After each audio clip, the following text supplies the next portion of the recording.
One morning, a woman I'd never seen before walked up like she owned the place, because according to her, she did. Said the HOA president, her sister had officially transferred my lake cabin to her. Not sold, gifted. And she'd already planned to turn it into a headquarters for the community. Meetings, signs, renovations all happening on my land. No one asked or warned me. What started as confusion turned into something much darker. There's a reason they wanted this spot. And trust me, nothing was accidental. Drop a comment if you've ever dealt with entitled neighbors. You're not going to believe what happened next. I was halfway through fixing a loose hinge on my screen door when a white SUV skidded to a halt in my gravel driveway. A woman in designer sunglasses stepped out holding a folder like it was a court order. I didn't know her name yet, but she already had a key to my cabin. The morning sun was just creeping over the water, casting those long golden shadows through the pine trees that made me fall in love with this place. I'd been looking forward to a peaceful weekend of maintenance work, maybe some fishing later if the weather held up. The hammering rhythm had been therapeutic, just me, my tools, and the peaceful sounds of the lake lapping against the shore. She had this confident stride that immediately put me on edge, waving around what looked like official paperwork above her head, like some kind of victory flag. Her sunglasses were expensive, the kind that cost more than most people spend on groceries in a month, and her outfit screamed money and entitlement. Before I could even set down my hammer or offer a polite greeting, she announced that Barbara Henderson, our HOA president, had officially donated my cabin as the new community headquarters. The words hit me like a bucket of ice water. I'm not even sure why I didn't laugh out loud at first. Maybe it was the way she said it so matter-of-fact, like she was reading me the weather forecast. There was this absolute certainty in her voice that made me wonder if I'd somehow missed a major life event. This woman introduced herself as Emily Henderson, Barbara's sister, and she immediately started walking around my property like she was conducting a real estate appraisal. She pulled out her phone and began taking pictures of everything, narrating her renovation plans, about paint colors and where the community bulletin board would go. I stood there holding my hammer, trying to process the surreal nature of what was happening, because honestly, it felt like I'd stepped into some alternate reality where property rights didn't exist. Emily kept going on about how the cabin would be perfect for neighborhood meetings, and how she'd already called someone about getting new locks installed on Monday morning. She had this dreamy planning voice like she was describing her ideal wedding venue. Was I being pranked filmed? I actually scanned the tree line for a hidden camera crew. No such luck. Emily seemed genuinely excited about her plans, discussing room layouts and furniture arrangements with the kind of enthusiasm usually reserved for people who'd just purchased their dream home. This wasn't malicious vandalism or obvious criminal behavior that I could easily identify. This was someone who honestly believed she had every legal right to be planning major renovations on my property, which made the whole situation even more disturbing and confusing. That's when Barbara Henderson herself appeared, around the corner of my cabin, like she'd been waiting for her cue, and let me tell you, she looked like she'd stepped directly out of a Fortune 500 corporate boardroom. Short blonde bob haircut, perfectly styled, despite the early morning hour, bright red blazer that probably cost more than my monthly mortgage payment, and she was carrying a clipboard, like it was some kind of weapon she'd been professionally trained to wield. The clipboard had multiple pages of official-looking documents, and she held it at just the right angle so I could see there were legal letterheads and official stamps on several pages. The way she crossed my porch without hesitation wasn't just arrogance, it was pure entitlement, as if the space already belonged to her. Barbara confirmed everything Emily had said, using this incredibly patronizing tone, like she was explaining basic mathematics to a kindergartner who'd missed too many classes. She told me this was an official HOA decision made for the community's benefit, and that I needed to cooperate immediately because I clearly didn't understand how HOA governance worked in situations involving community resource allocation. Looking back, I should have recognized right then that something much bigger was happening, but I was still trying to wrap my head around the basic insanity of the situation. I just pointed to the carved nameplate above the doorframe, my name etched clearly in cedar wood. Still, she kept talking like it was hers. The nameplate had been one of the very first things I'd installed after buying the place 6 months ago, a symbol of ownership and belonging that represented everything I'd worked for. Now it felt meaningless in the face of their confident assertions. Barbara barely acknowledged the nameplate, dismissing it with a casual wave like it was purely decorative, rather than legal proof of ownership and residence. Working at the county office, I deal with property paperwork all day long, processing deeds and titles and boundary disputes, so I know when something doesn't add up. I've seen every conceivable kind of property dispute and ownership confusion in my years of government work. The coordination between these two women, the way they had prepared answers for every question I asked, the fact that Emily already had contractors lined up before even discussing the matter with me. This wasn't confusion or miscommunication. This was orchestrated, carefully planned, and executed with military precision that suggested months of preparation. I watched Barbara's body language carefully when I asked direct questions about her legal authority, and she kept avoiding eye contact, looking over my shoulder or down at her clipboard. Emily's overconfidence felt rehearsed and practiced, like she'd gone through these conversations multiple times in front of a mirror. My professional instincts, honed by years of working with legal documents, were screaming that there was something much bigger happening here than what they were telling me, and my experience had taught me to trust those instincts when something felt fundamentally wrong. When Barbara thought I couldn't hear her clearly, she leaned over close to Emily and said something in a low voice that made my blood run cold. She told her sister that once they controlled this strategic spot, the shortcut access would finally become viable, and that 20 years of careful waiting were finally going to pay off. She said it with this satisfied, almost predatory smile, like someone who'd just executed the final move in a complex chess game they'd been playing for decades. I filed that comment away because it didn't align with anything they'd told me about community headquarters. What shortcut access, 20 years of waiting for? What exactly? I decided right then that I wasn't going to react emotionally or call the police immediately. My training in legal processes and property law kicked in, and I knew the smartest approach was to stay calm while I figured out exactly what kind of game they were playing before making my next strategic move. She tapped her perfectly manicured nails on the folder with obvious impatience. Check page 3. The transfer's already done. I opened it with growing dread. My stomach sank like a stone. That signature wasn't mine, but it looked disturbingly like it. Should I call the police now or wait to see just how deep this rabbit hole really goes? I spent the entire weekend digging through county records like a detective investigating a major crime, using my database access to pull everything I could find about our neighborhood's development history and HOA governance documents. The county office was empty except for the weekend security guard, giving me unrestricted access to filing systems and databases that most citizens never see. The silence was eerie, broken only by computer humming and occasional footsteps echoing down the hallway. And that's when I saw it, buried deep in municipal planning documents. The proposed exit ramp cutting straight across my property line like a surgical incision, buried in a zoning amendment filed exactly 3 months ago. Coincidence? Not a chance in hell. The timing was too perfect, the documentation too specific, and the financial implications too massive for this to be anything other than a carefully orchestrated land grab. I found that obscure provision from the 1960s about community resource reallocation, but it was clearly outdated legal language that had never been updated to reflect modern property law. More importantly, when I read through the entire document carefully, it specifically excluded private residences from any kind of community reallocation, without explicit owner consent and fair compensation. This meant Barbara's claims had absolutely no legal foundation whatsoever. But when I started overlaying the county's current development plans onto detailed neighborhood maps, something clicked into place that made my stomach drop. My lake cabin wasn't just valuable waterfront real estate. It was the absolutely critical junction point for a major highway access project worth millions in development contracts. The timing of Barbara's sudden interest in my property wasn't coincidental or driven by genuine community spirit.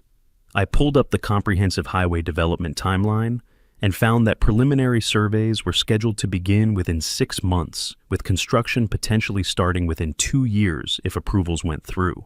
Any property owner controlling that strategic junction would have enormous leverage in negotiating access rights and compensation, potentially worth hundreds of thousands in easement fees and development rights. This was about money, serious money, not community bulletin boards and neighborhood meetings. For a moment, I questioned my own memory and professional competence. Had I missed something crucial in the original sale documents? Was I slipping mentally?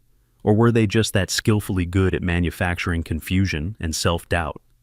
The unsettling feeling was deeply disturbing because I'd always prided myself on meticulous attention to detail, especially with legal documents and property transactions.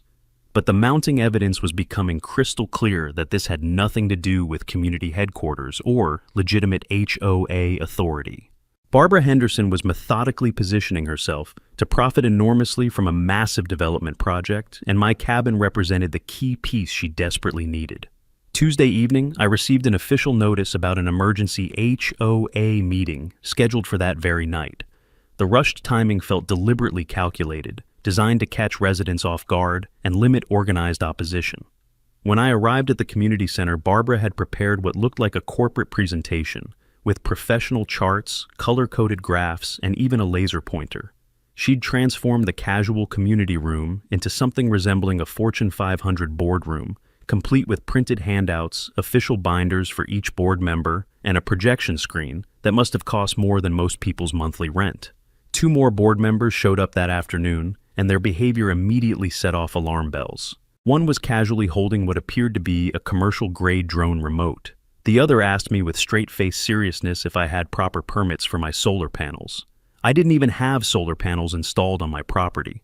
The questioning felt like systematic harassment disguised as official inquiry, clearly designed to create documentation that would support their narrative of code violations and community disruption. Every interaction was being recorded and cataloged, building an impressive paper trail that would supposedly justify their eventual property seizure through legitimate regulatory channels. Emily sat right beside Barbara, with a legal pad already sketching detailed floor plans for her headquarters renovation, like the decision had been made before the meeting officially began.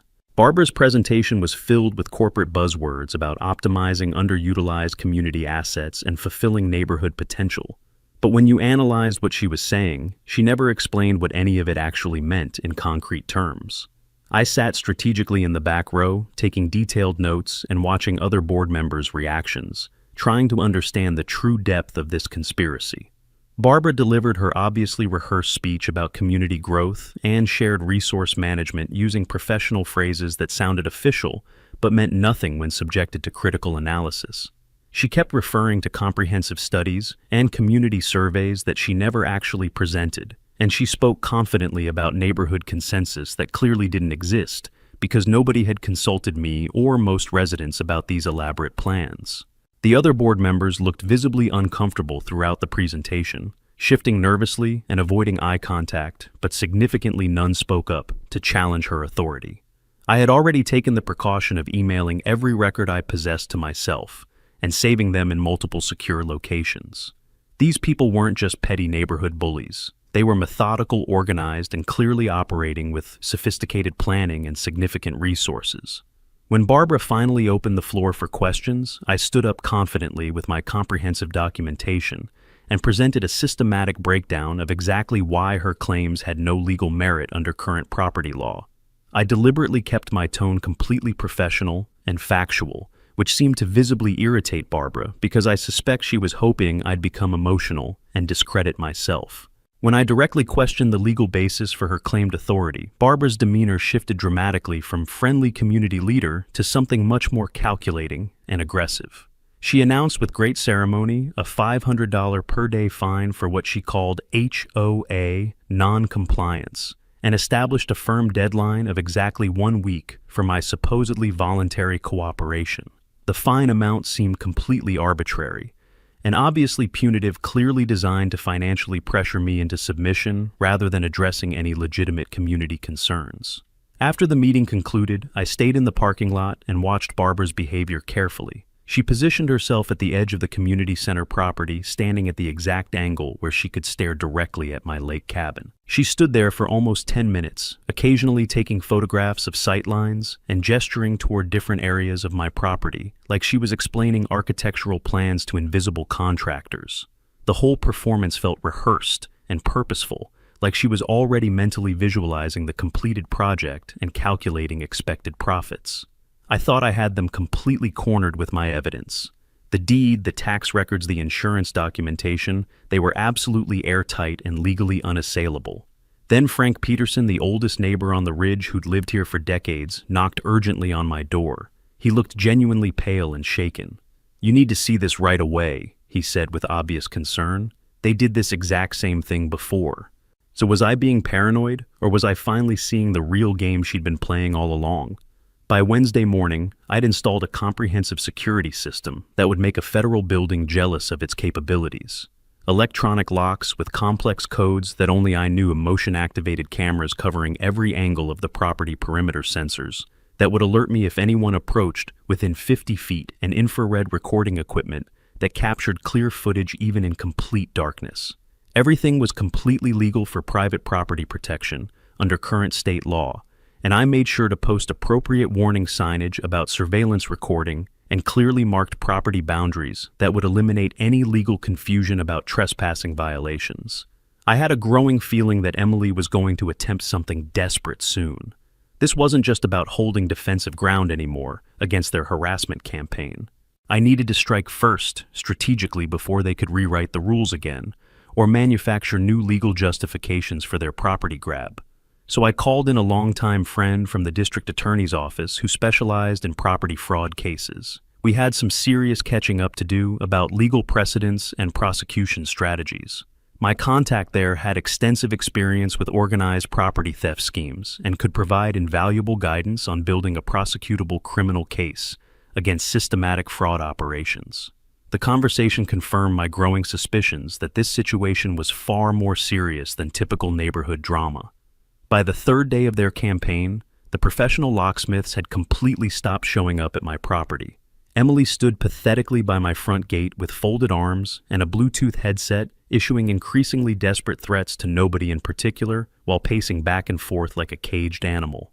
Her confident, entitled demeanor from the previous weekend had completely evaporated, replaced by obvious frustration and growing panic, as she slowly realized that her sister's grandiose promises weren't materializing into actual access to my property. Her phone calls became increasingly desperate, as professional contractors refused to break into private property without proper legal authorization. Thursday afternoon, Emily showed up expecting to begin her headquarters renovation project, and the look of absolute shock on her face when she discovered she couldn't get inside was genuinely priceless. My security system captured every second of her frustrated efforts in high-definition detail. She spent 20 minutes walking around the entire cabin, desperately pulling on doors and windows, getting increasingly agitated as she realized that her sister's confident assurances weren't going to materialize. When nothing worked despite her frantic efforts, she called Barbara in obvious panic, and I could clearly hear her voice getting higher and more desperate as she tried to explain the humiliating situation. Barbara arrived about an hour later with what she claimed was legitimate legal backup, but when I calmly presented my comprehensive ownership documentation and carefully explained the serious criminal liability they'd face for breaking into private property without proper court orders, they immediately refused to proceed.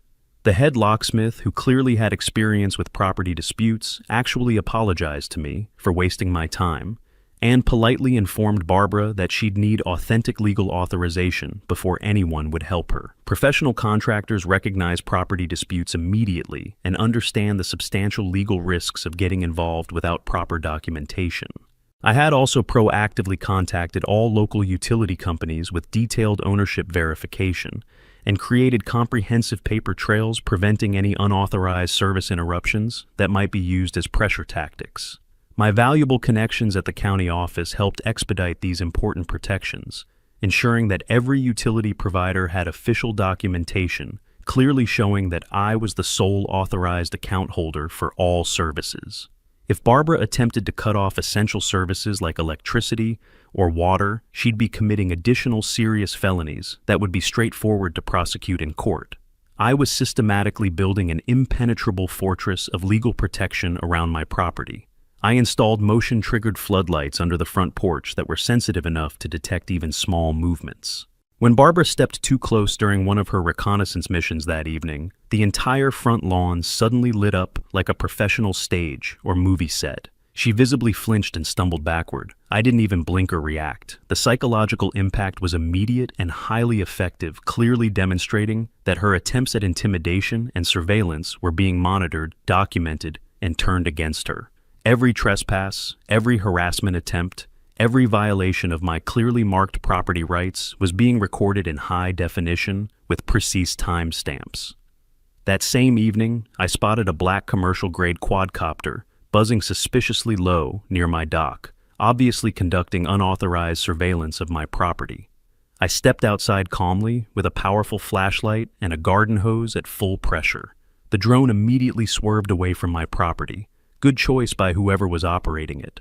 The sophisticated drone surveillance confirmed beyond any doubt that this wasn't amateur neighborhood harassment, but rather a well-coordinated operation with significant financial resources and advanced technical capabilities. Whoever was behind this elaborate scheme had invested serious money in professional equipment and detailed planning, which meant the potential financial payoff had to be enormous.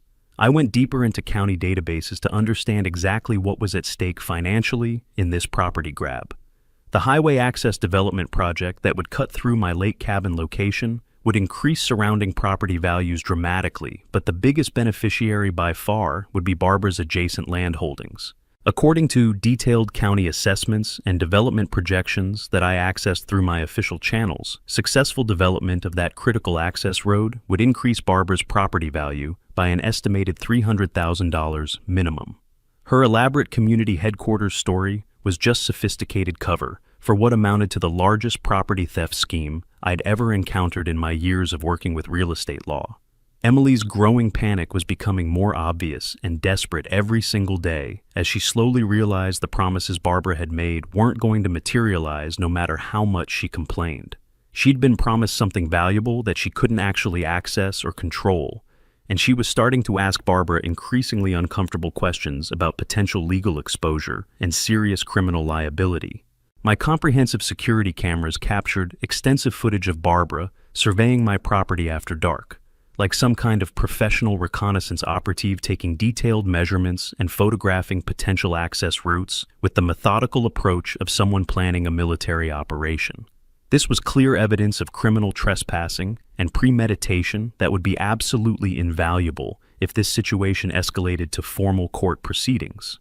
I was meticulously documenting everything because I had a strong feeling this was far from over, and Barbara seemed like exactly the type of person who would keep escalating her illegal activities until she either got what she wanted or completely destroyed herself trying to achieve her goals. I was reviewing security footage from the west perimeter when I saw it clearly. Emily wasn't just pacing nervously around my property. She was on an animated phone call with someone who definitely wasn't Barbara, someone I recognized from a completely different courtroom. Watching her pace around my property in the dark, like some kind of stalker, should I feel scared or sorry for her, because she had absolutely no idea what was coming next. Barbara's next move was to launch a neighborhood whisper campaign, designed to isolate me socially and pressure me into giving up. Suddenly, I was the antisocial troublemaker who was harming community values and blocking neighborhood progress. Several neighbors who had been friendly before started avoiding me or making awkward small talk that felt forced and uncomfortable. The change was subtle but unmistakable, like someone had flipped a switch and turned me into the neighborhood pariah overnight. I noticed the changed atmosphere immediately during my evening walks around the lake. Strained greetings avoided eye contact, hushed conversations that stopped abruptly when I approached. The psychological pressure was subtle but constant, and I could see how it might wear down someone who didn't understand what was really happening behind the scenes. One neighbor, Janice, crossed the street when she saw me walking. Another sent an anonymous letter telling me to stop ruining the HOA's vision. I realized this wasn't just Barbara anymore. This was fear working its way through the cul-de-sac. The manipulation was spreading like a virus, turning ordinary people into unwitting accomplices in Barbara's scheme. She'd weaponized community spirit and transformed neighborly concern into a tool for harassment and intimidation. The worst part was watching people I'd considered friends become participants in something they didn't fully understand. After a particularly tense neighborhood gathering, where people barely acknowledged my presence, Frank Peterson approached me privately in the parking lot.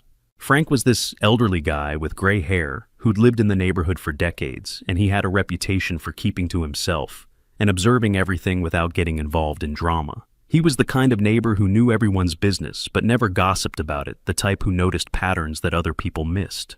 Instead of the usual complaints or awkward small talk, Frank simply looked me in the eye with this serious expression and said, "She tried this exact same thing before, Miller family back in 2002. That one sentence changed everything I thought I knew about Barbara Henderson and her methods. Frank reached into his glove box and pulled out a faded manila folder. "I kept this, just in case," he muttered. Inside were copies of old complaint forms, notes about mysterious violations, even a grainy photograph of Barbara yelling at Mrs. Miller's teenage son in their driveway. "She had the same smile back then," Frank added.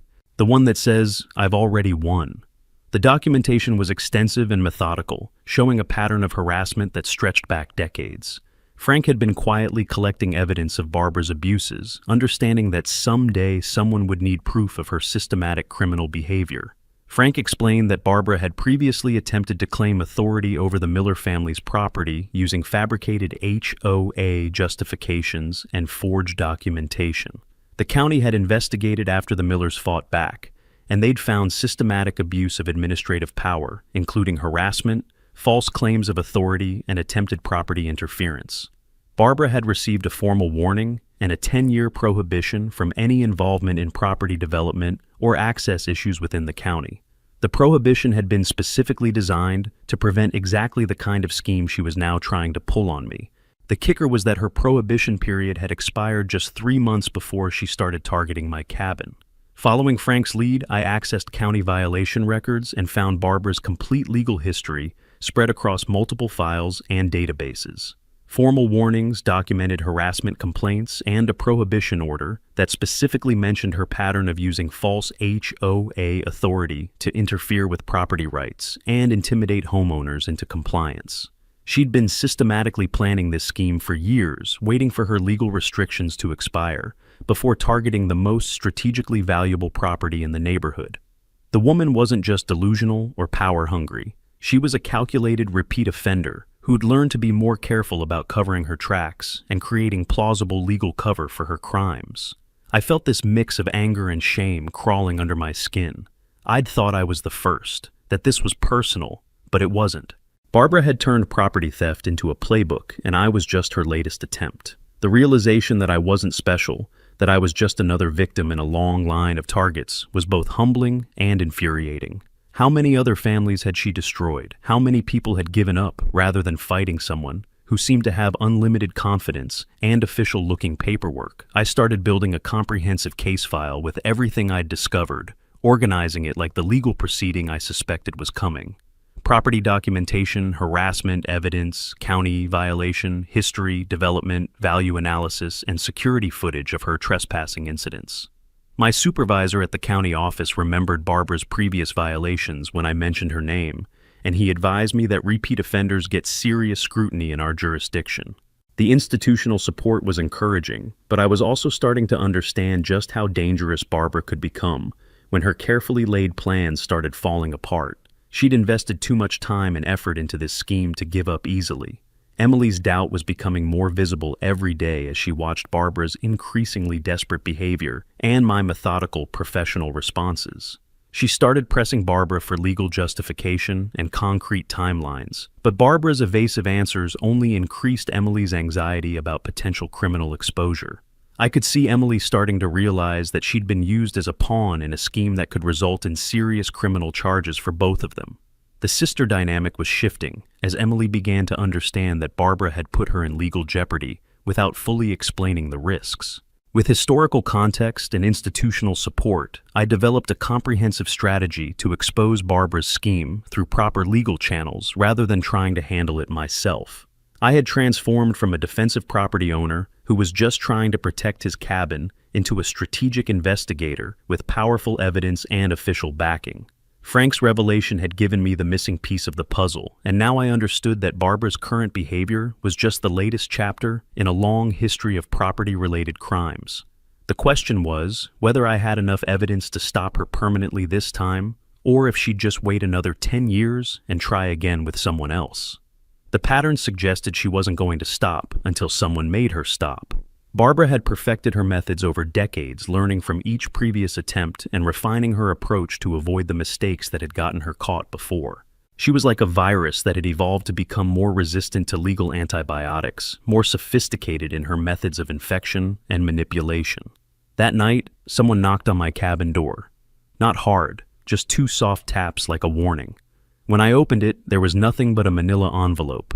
Inside, a copy of Barbara's original prohibition order and a fresh HOA violation notice dated tomorrow. Staring at that thick file of evidence, I felt like I was holding a loaded gun. The question was, did I have the guts to pull the trigger? Recognizing that my position was getting stronger every day, Barbara intensified her harassment campaign to new levels that bordered on obsessive stalking. She started orchestrating noise complaints against my cabin, scheduling unnecessary property inspections, and encouraging neighbors to report invented violations for everything from landscaping to parking. At this point, my front door was a bulletin board of fake authority, cited for aggressive gardening one day and emotional landscaping the next. She was trying to bury me in bureaucratic harassment, hoping I'd get exhausted and give up, rather than fight every single frivolous charge. But what Barbara didn't realize was that I treated each harassment incident as additional evidence for my growing legal case, carefully documenting every single violation notice and complaint with photographs and timestamps. I documented every single incident with meticulous precision, creating spreadsheets that tracked timestamps, witness statements, and photographic evidence of each harassment attempt. My systematic approach was building an unassailable legal foundation that would be impossible for Barbara to explain away in court proceedings. I created detailed charts showing patterns of escalation, frequency analysis of complaint types, and correlation data between my documentation activities and increased harassment attempts. The contrast between her increasingly erratic behavior and my professional documentation was becoming stark, and I could see that even her supporters were starting to question her methods and wonder if they'd gotten involved in something much more serious than neighborhood politics. Emily's confidence was collapsing as she watched her sister's behavior become more desperate and obvious with each passing day. She'd gone from confidently planning headquarters renovations to nervously asking Barbara about exit strategies and legal protection that didn't exist. The transformation was visible and disturbing, like watching someone slowly realize they had been manipulated into participating in something that could destroy their future. Emily started making phone calls to attorneys researching criminal liability and asking increasingly pointed questions about Barbara's assurances that everything was perfectly legal and above board. Based on my documented complaints and Barbara's violation history, the county planning department issued a formal warning about administrative harassment and property interference patterns. The official letter arrived on county letterhead with legal terminology that made it clear this wasn't just a friendly suggestion or administrative reminder. An inspector from the Department of Public Records even called me directly. "We've had our eye on this HOA for a while," he said. "Yours isn't the first complaint, just the most detailed." That's when I realized my paper trail wasn't just evidence. It was precedent. The county had been building a case against Barbara's pattern of abuse, and my documentation was providing the missing pieces they needed. When Emily saw that county warning letter, her face went completely white, and she confronted Barbara about criminal liability for the first time since this whole scheme had started. The county warning specifically mentioned potential criminal charges for harassment and property interference language that Emily understood meant serious legal consequences that could include jail time and substantial financial penalties. Barbara's dismissive responses and refusal to explain their legal protections shattered Emily's remaining confidence in the scheme. I wasn't sure if I should feel bad for Emily getting caught in her sister's mess or if she deserved whatever was coming for going along with attempted property theft. I assembled a complete legal package that would serve as my nuclear option if Barbara pushed things any further. The file included ownership documentation, harassment timeline, with supporting evidence, county violation records, property value, analysis, security footage, and witness statements from concerned neighbors who were finally starting to speak up about years of intimidation. The other HOA board members were beginning to distance themselves from Barbara's actions, as county officials became aware of the situation and started asking questions about HOA governance and decision-making processes. Her power base was eroding as people realized they could face legal exposure for supporting her scheme. The psychological advantage had shifted completely in my favor through patient documentation and professional legal process. I maintained calm professionalism while Barbara became increasingly desperate and visible in her rule-breaking and harassment. Neighbors were witnessing the contrast between my measured responses and Barbara's escalating desperation, and public opinion was shifting as people recognized the manipulation they'd been experiencing for years. Frank Peterson had started talking to other long-term residents about Barbara's history, and stories were emerging about previous harassment and intimidation that people had been afraid to discuss before. A pattern of abuse was becoming clear to everyone who had been too intimidated to speak up previously. Barbara's reign of terror had been built on fear and isolation, preventing victims from comparing notes and recognizing the systematic nature of her criminal behavior. But now that people were talking openly, the scope of her crimes was becoming undeniable. Property owners who'd given up and moved away, families who'd been driven out through harassment businesses that had been targeted for refusing to pay protection money disguised as HOA fees. Emily became my unlikely intelligence source, as her terror of legal consequences made her more talkative about Barbara's private admissions and long-term planning. She revealed that Barbara had bragged about highway development profits and expressed complete disregard for property rights and legal boundaries when she thought she was talking privately to family. Emily was realizing that her sister had been using her as a pawn in a scheme that could result in serious criminal charges, and she was starting to panic about her own legal exposure and potential criminal liability as an accomplice to fraud and property theft. All the elements were aligning for decisive legal action, with me holding overwhelming evidence and Barbara's support structure collapsing around her, as people understood the true scope of her criminal behavior. The county warning had also triggered additional scrutiny from other departments, and I learned that building inspectors and code enforcement officers were now aware of the situation and watching for any additional harassment or retaliation attempts. Barbara's pattern of using official-looking documents and false authority claims had finally attracted the attention of people who could take real action against her. The institutional machinery was starting to move, and once that process began, it would be very difficult for Barbara to stop or control the outcome through intimidation and manipulation. Her years of avoiding consequences through fear and false authority were coming to an end as real legal professionals took notice of her systematic criminal behavior. The paper trail I'd created was providing prosecutors with exactly the kind of evidence they needed to build an airtight case. Emily showed up at my cabin that night uninvited. Her mascara was running. "She said if I turn on her, I'm next," she whispered. Then she looked at my camera by the porch light. "Did it catch this scene every second?" I said. She nodded. "Then maybe I do have a way out." Looking at Emily's scared face as she read that county letter, I almost felt sorry for her. Almost. But was it too late for her to save herself? County officials scheduled formal proceedings regarding HOA authority abuse for the following Tuesday morning at the main administrative building downtown. The hearing room was designed for serious legal matters with official seals and recording equipment that made it clear this wasn't just a neighborhood dispute anymore. I arrived with legal representation, my comprehensive evidence file organized in professional binders and witness testimony from Frank Peterson and several affected neighbors who'd finally found the courage to speak up about Barbara's years of intimidation and harassment. The atmosphere was formal and serious, nothing like the community center meetings where Barbara had been able to control the narrative and intimidate people into silence. Barbara maintained her authoritative demeanor despite the mounting evidence against her, presenting fabricated community support documents and claiming legitimate HOA jurisdiction over private property. She actually seemed to believe that her confidence in official-sounding language would be enough to convince county officials that she was in the right. Her red blazer was perfectly pressed, her blonde bob styled immaculately, and she carried herself like someone who'd never faced real consequences for her actions in decades of manipulating neighborhood politics and intimidating vulnerable homeowners into submission. Our presentation unfolded like a trap. Each document snapped shut on a lie, ownership proof, surveillance footage, motive laid bare in property value maps. The hearing officer took detailed notes and asked pointed questions that made it clear the county was taking this situation very seriously and had experience dealing with similar cases of authority abuse and property fraud.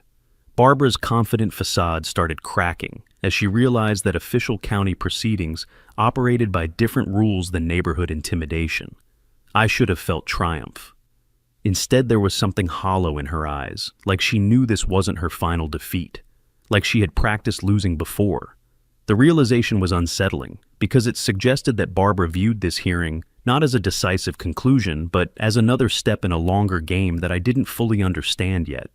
Her calmness in the face of overwhelming evidence wasn't resignation, but calculation, and that made me wonder what other schemes she might have in motion. Under direct questioning about document authenticity, Emily's facade completely crumbled, like a house of cards in a windstorm.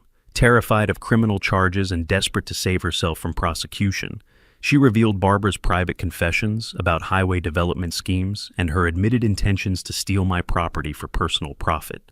Emily's testimony was devastating because she provided insider details about Barbara's planning process, her complete disregard for legal boundaries, and her long-term strategy for manipulating neighborhood politics to enable property theft. The major twist came when county legal analysts examined Barbara's donation authorization document more closely under proper legal scrutiny. What Barbara had intended as proof of her authority to transfer my property actually constituted attempted fraud under state law, complete with forged signatures and false legal claims. Creating false ownership transfer documents with intent to deprive legitimate owners of their properties is a felony-level offense in our jurisdiction, carrying potential prison time and substantial financial penalties. Barbara's own elaborate paperwork became direct evidence of premeditated fraud. Her proof destroyed her case completely, and you could see the moment she realized what had happened and how completely she'd incriminated herself through her own manufactured evidence. The legal analysts explained in detail how each forged signature, each falsified date, each manufactured authorization constituted a separate criminal act that would be prosecuted individually. Barbara's face went pale as the full scope of her legal exposure became clear, but she still maintained that defiant posture that suggested she believed she could somehow talk her way out of consequences. Faced with criminal fraud charges, documented violation patterns, and Emily's damaging testimony, Barbara's authoritative persona disintegrated into desperate denials and contradictory explanations that only made her look more guilty. She started claiming that Emily had misunderstood her intentions, that the documents were just preliminary drafts, and that everything had been taken out of context by people who didn't understand HOA governance. But the evidence was too comprehensive and well documented for her explanations to hold any water with officials who dealt with property law every day. The hearing officer delivered comprehensive consequences that exceeded even my expectations for justice in this case. Immediate removal from the HOA board with a lifetime ban from any HOA leadership position, criminal fraud referral to the district attorney's office, civil liability for property harassment and attempted theft, financial responsibility for my legal costs and damages, and a restraining order preventing any further contact with me or my property. Neighbors who had attended the hearing witnessed Barbara's complete professional and personal destruction, and the manipulation and intimidation they'd experienced was finally exposed and officially condemned. The systematic nature of her crimes was now part of the official record, and other victims could use this precedent to seek their own justice against similar schemes. The hearing had exposed not just Barbara's current attempt at property theft, but decades of systematic abuse that had been hidden through fear and intimidation. Frank Peterson's evidence folder had provided the historical context that transformed this from an isolated incident into a pattern of criminal behavior that demanded serious consequences. Emily completely severed all ties with Barbara to avoid criminal conspiracy charges and potential prosecution as an accomplice. She publicly repudiated her sister's actions and provided additional evidence of Barbara's systematic rule violations and harassment patterns that went back years and affected dozens of families. Watching the two sisters turn on each other was almost surreal, but I understood that Emily was trying to save herself from going down with Barbara's sinking ship. The family relationship was probably destroyed forever. As the county clerk read the official ruling, Barbara didn't flinch. She just stared at me, no rage, no pleading, just calculation, as if her next move had already begun. As they led Barbara out of that hearing room, I should have felt victorious. So why did I have this nagging feeling that she still had one last card to play? The district attorney proceeded with fraud prosecution based on the county's referral and the overwhelming evidence from our hearing that made conviction almost certain. Faced with the prospect of a lengthy trial and almost certain conviction on multiple felony charges, Barbara accepted a plea agreement that included community service, a $5,000 fine, 2 years of probation, and a permanent criminal record that would follow her for the rest of her life. The community service was particularly fitting because she'd have to spend 200 hours actually helping the neighborhood instead of trying to exploit it for personal gain. 2 weeks after her criminal conviction, I received lawsuit papers from Barbara claiming defamation and emotional distress, seeking $50,000 in compensation for damage to her reputation and emotional trauma. Her attorney warned her that it was a frivolous action with no legal merit, but Barbara insisted on proceeding anyway, despite the additional legal costs and risk of sanctions. I think her ego couldn't handle the idea that she'd been completely defeated, and she needed one last attempt to salvage some kind of victory from the wreckage of her scheme. The courtroom battle was even more devastating than the original hearing, if that was even possible. My attorney presented Barbara's entire documented history of fraud, harassment, false claims, and systematic abuse of authority going back decades. The judge reviewed her recent criminal conviction, her pattern of legal violations, her complete lack of credible evidence for her defamation claims, and her history of frivolous legal actions designed to intimidate victims. Barbara's lawsuit wasn't just dismissed. It was ruled frivolous and malicious, and the judge imposed additional sanctions. Barbara didn't lose quietly. She exploded, clawing at the system she once manipulated, and the system this time pushed back with full force. My attorney filed malicious prosecution charges as a countersuit, and the judge awarded me additional damages totaling $15,000, plus a permanent contact prohibition that would be enforced through criminal penalties if violated. The judge's statement became neighborhood legend when he told Barbara that her pattern of abuse, fraud, and continued harassment represented everything wrong with unchecked authority. Between criminal fines, civil judgments, legal fees, and countersuit damages, Barbara faced financial obligations exceeding $40,000. Her scheme to steal my property and profit from highway development had cost her everything she'd hoped to gain and destroyed her financial future in the process. The irony was perfect because she'd ended up paying me more money than she would have made from her original fraud, while simultaneously ensuring that she could never benefit from the highway development she'd tried to steal from me. Afterward, Mrs. Chang from Lot 14 handed me a note. It simply read, "You gave us courage." I didn't realize how many had been waiting for someone to stand up first. The ripple effects of standing up to Barbara extended far beyond my own property dispute, inspiring other victims of her abuse to come forward and seek their own justice. Stories emerged from families who had been driven out of the neighborhood businesses that had been targeted for refusing to pay protection money disguised as HOA fees.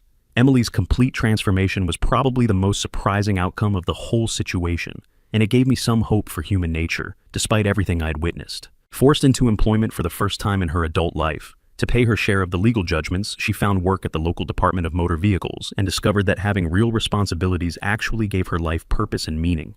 The experience of nearly facing criminal charges had completely changed her entitled worldview into something resembling responsible citizenship. She even apologized to me months later, admitting that she'd been living in a fantasy world where consequences didn't apply to her and other people's property could be taken without permission. The transformation was genuine and dramatic, suggesting that some people can change when faced with real consequences for their actions. Emily had gone from being a willing accomplice in property theft to becoming a productive member of society who understood the value of honest work. The perfect ironic resolution came 6 months later when the county approved the highway access project with me as a legitimate stakeholder in the development process. Through proper legal channels and transparent negotiations based on actual property rights rather than fraud, I received $200,000 in fair compensation for development easement rights on my property. I'd earned legitimately exactly what Barbara had tried to steal through fraud, and she was legally prohibited from benefiting from any aspect of the project. The development proceeded smoothly because it was based on honest negotiations rather than criminal schemes, and everyone involved benefited from the legitimate legal process. Property values in the area increased for all homeowners, new jobs were created by the construction project, and the improved highway access made our community more attractive to businesses and families looking for a peaceful place to live. Using my settlement proceeds, I renovated my cabin with beautiful landscaping and pathway improvements that genuinely enhanced neighborhood appeal and property values for everyone, not just myself. The Barbara Henderson case became county precedent for prosecuting HOA authority abuse, and her criminal conviction serves as a warning to other potential authority abusers throughout the region. The legal precedent has been cited in dozens of subsequent cases involving HOA fraud and property theft. On peaceful weekend mornings, I enjoy coffee on my cabin porch, watching children safely use the new community pathway funded by my legitimate development participation. It's a perfect example of how things work when they're done honestly and legally, rather than through fraud and intimidation. Barbara's scheme backfired, completely enabling my financial success while destroying her own future prospects entirely. Sometimes the best way to defeat a bully is simply letting them destroy themselves while you do everything the right way. And as I sip my coffee on the porch, looking at that rusty clipboard bolted under the plaque, I can't help but smile. That thing used to symbolize threats. Now, it's just a relic, proof that justice can leave scars on the villain too. Maybe the real lesson here is when you build on lies, the collapse is only a matter of time. If you're still here, I'd love to hear your thoughts in the comments. Have you ever seen karma show up this perfectly? And if you liked this one and want to support the channel, you can always hit the little thanks button below. Thanks for hanging out. Another wild tale courtesy of QA Stories. If your jaw's on the floor, you're in the right place. Subscribe and stay sharp.